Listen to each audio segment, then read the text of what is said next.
मिथिला हाट में आयल छी। देखियो देखियो ओते सुंदर अहाँ सब सीन छै और देखे जो मिथिला हाट में देखो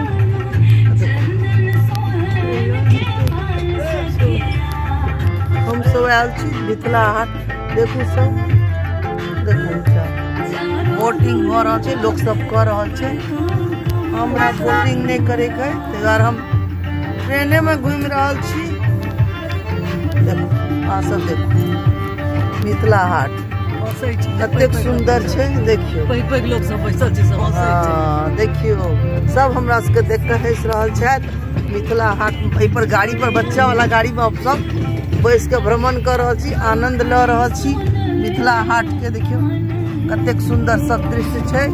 हम तो पहले आएलौ हैं और हमरा बहुत आनंद आबि रहल है जे हमर मिथिलो में एतेक सुंदर एतेक बढ़िया चीज अछि से हम देखे से वंचित छलहुँ। 2 साल 2.5 साल भ गेलै देखे से वंचित छलहुँ और किछु अहाँ सबके हम फोटो सेहो देखायब।